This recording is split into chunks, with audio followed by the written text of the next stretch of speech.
오늘 하루도 말씀으로 승리하는 하루 되세요. 화이팅!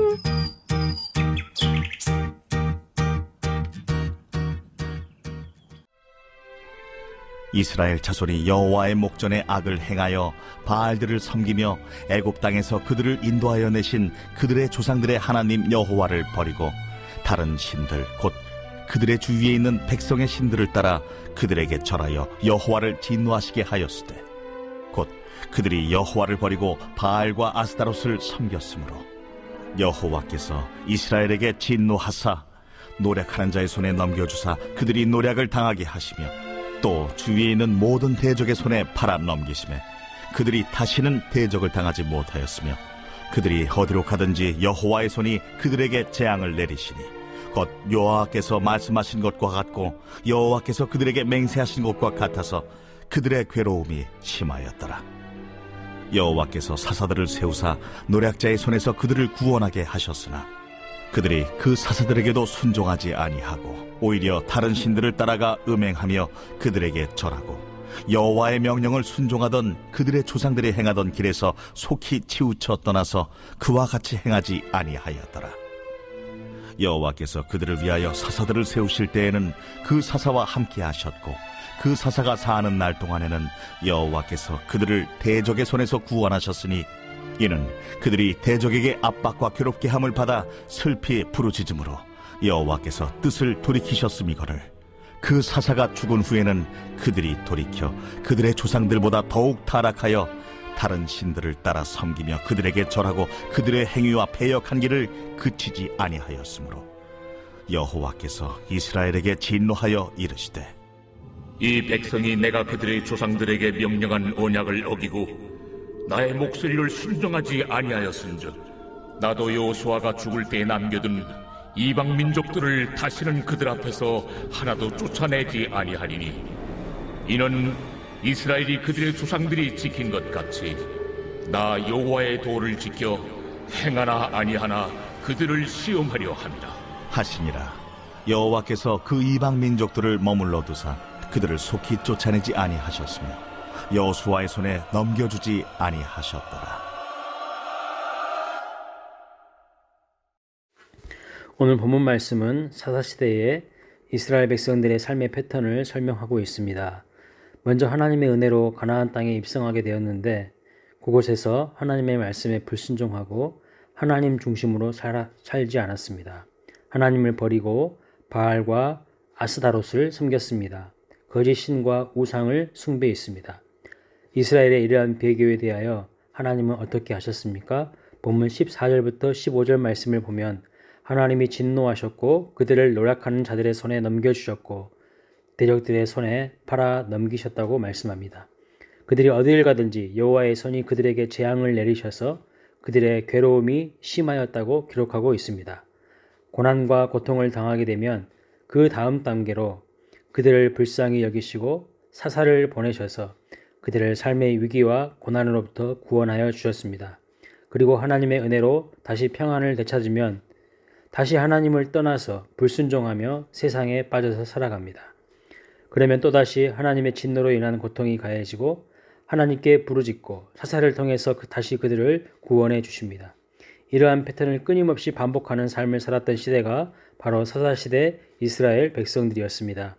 사랑하는 여러분, 하나님의 백성들이 언제 하나님을 버리고 세상의 문화에 빠져서 거짓 신과 우상을 숭배하였습니까? 평안할 때였습니다. 하나님의 은혜로 가나안에 들어갈 때였습니다. 그들의 죄로 인해 하나님께서 진노하시고 고난을 주셨을 때 그들의 부르짖음으로 인해 사사를 보내주시고 문제를 해결해 주셨습니다. 그런데 문제는 항상 하나님의 은혜로 고난과 위기가 해결된 이후에 평안한 시절에 그들은 하나님을 떠났습니다. 하나님을 버리고 세상 우상을 섬겼던 것입니다. 당시 그들이 섬기던 신은 무엇입니까? 13절에 보면 바알과 아스다롯입니다. 바알과 아스다롯은 한마디로 말씀드리면 풍요와 번영을 상징하는 신입니다. 세상에서 풍요롭게 살려는 마음이 결과적으로 은혜를 베풀어 주시는 하나님을 배신하게 했습니다. 여기서 우리가 스스로 점검해야 할 것은 나의 존재 이유와 목적이 무엇인지를 정말 깊이 점검하고 살펴보아야 한다는 것입니다. 그저 이 땅에서 잘 먹고 잘 입고 좋은 집에 좋은 차를 타고 다니며 물질적인 부와 풍요, 세상의 안락을 추구하는 것이 삶의 목적인지, 아니면 하나님의 뜻대로 살아가는 것, 하나님의 영광을 위하여 살아가는 것이 삶의 목적인지를 우리 스스로 점검해야 합니다. 하나님의 말씀은 분명하게 선포하십니다. 마태복음 6장 24절에 하나님과 재물을 겸하여 섬길 수 없다고 하셨습니다. 하나님과 우상을 동시에 섬길 수 없습니다. 이스라엘 백성은 경제적인 풍요와 안전을 위해서 가나안의 신이었던 바알과 아스다롯을 숭배하였지만 하나님의 말씀은 그것을 가리켜서 하나님을 버린 것이라고 하였습니다. 하나님은 사랑의 하나님이십니다. 그렇기에 하나님은 질투하시는 하나님이십니다.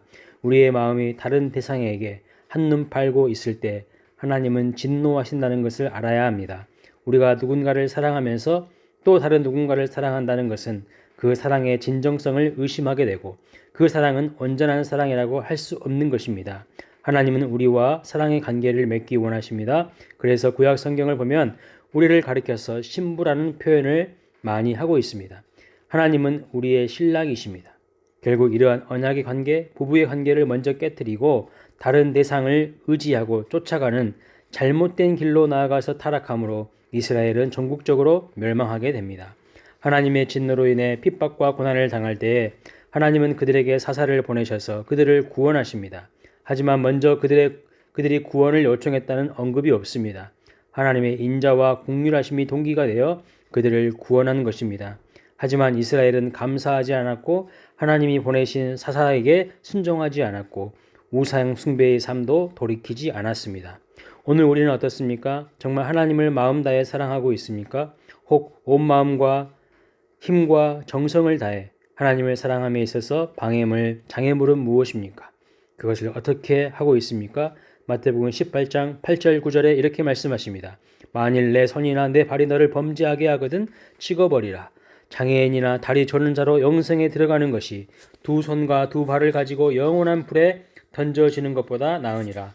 만일 내 눈이 범죄하게 하거든 빼어내버리라. 한 눈으로 영생에 들어가는 것이 두 눈을 가지고 지옥불에 던져지는 것보다 나으니라.